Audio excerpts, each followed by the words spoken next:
We all dream of something big, being a superhero or superstar athlete.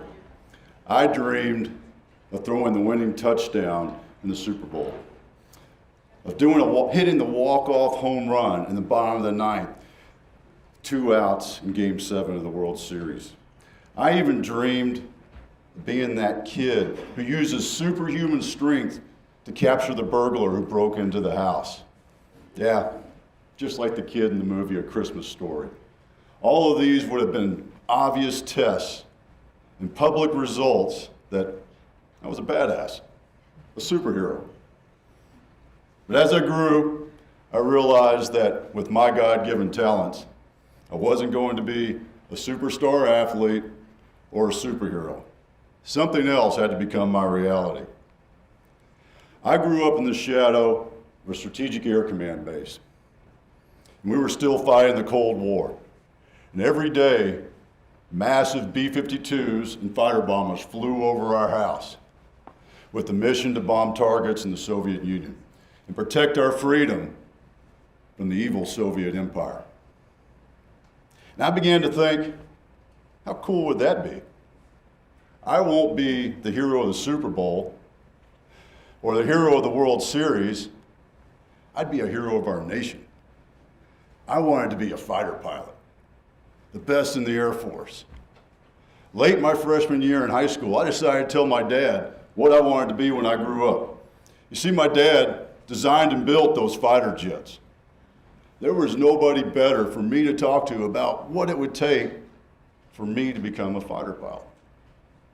But the reality of my physical capability came to be again when my dad told me, people that wear glasses can't be fighter pilots. Another setback for me already in my very young life. Another test I wouldn't be able to take. But I had a solution, and I'd show the Air Force. I decided to join the Army. And I became a grunt, an infantryman. I'd seen plenty of movies about World War II and Vietnam, and that's who I would be. Finally at a path to test myself, to see if I could be good enough to survive the circumstances of any environment and be tested with the best. I pursued an education to become an officer, and I wanted to be the best of the best. I doubled down on reading about military leadership and studying famous battles in history. Heck, I even enlisted in the National Guard so I would know what my future soldiers went through at basic training and what life was like as a private in the Army. I finally knew what I needed to do. I finally knew who I needed to be. I needed to be an airborne ranger, the best in the Army. But the needs of the Army always outweigh the wants of the young men who join. The Army didn't need me to be an infantry officer. The Army needed me to be an engineer. You know, the people who build the roads and the bridges, maintain the waterways around the U.S. Another setback. In my eyes, another failure in life already. Was this who I had to settle to be? Did I have a choice? I did. As I discovered after 2 years as an engineer, I learned that there was still an option for me, still an opportunity for me to be the best of the best, to be the top of the Army. I could become a Green Beret. I raised my hand, volunteered to be tested to see if I was as tough as I thought I was, to see if I was good enough to be the best, to allow somebody else to measure me and see if I could join them, to be tested to be the best. I passed all those tests. Long walks in the North Carolina forest, lack of sleep, teamwork events, the pressure to perform, and everything we did from eating breakfast in the mess hall to late night rucksack marches. And I made it through all those tests, and I became a Green Beret. I was finally going to get the opportunity to take the ultimate test, life and death situations, secret missions that nobody else knows about. And I was tested. My first Green Beret team, we were selected for a premier mission to work with the best from Poland and Haiti. Later, I was selected to lead a special mission of handpicked special operators into France. My second Green Beret team, we were tested alone and unafraid in Bosnia. While in Bosnia, we even had a close call with real combat. An IED exploded under my truck one night. A test of my leadership, taking charge and leading in chaos. I was feeling pretty good. I was pretty confident as a Green Beret. I was like, man, I'm doing this. The next level of tests arrived, and I was tested again. We were deployed to Kosovo. This time I was leading those same Green Berets along with a team of Rangers and a SEAL platoon in combat operations. Was I good enough? Were we good enough? We were. We succeeded at everything. Heck, I even got an award. We all got awards and a plaque that says, yeah, good job. We succeeded at every mission. We did things that hadn't been done since Vietnam. Heck, somebody even shot at us one time. A true test of being a warrior. Life and death situations. We were tested and evaluated. We thought we were it. Then 9/11, oh, we changed the slides, good. Then 9/11 happened. And when 9/11 happened, the rules all changed. The things that we did as a peacekeeper in Haiti, Bosnia, and Kosovo no longer mattered. The combat ops that we did in Kosovo were nothing compared to what was about to happen in Afghanistan. We had a real threat, a real bad guy. There were guys from a brother Green Beret unit, the 5th Special Forces Group, who were doing the mission we had all trained to do. And frankly, prayed for the opportunity to do. These guys were in the show. They were deployed behind enemy lines, living off the land, melding into the local culture, and building a guerrilla force to overthrow an evil, oppressive regime. And you know what I was doing? Going to my daughter's soccer games. While those guys were in the show, getting the test that I was supposed to be getting. You see, being a Green Beret isn't about passing the Army physical fitness test, making it through selection, passing the qualification course, or even learning a foreign language. It's about being the best in anything and everything we do. We trained for the show, and the show was the true game that we strive to achieve.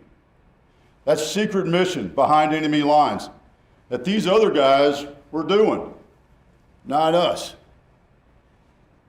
I like to equate this to baseball. Because as the great baseball philosopher Yogi Berra once said, life imitates baseball. You spend your entire youth playing the game, talking about getting to the show.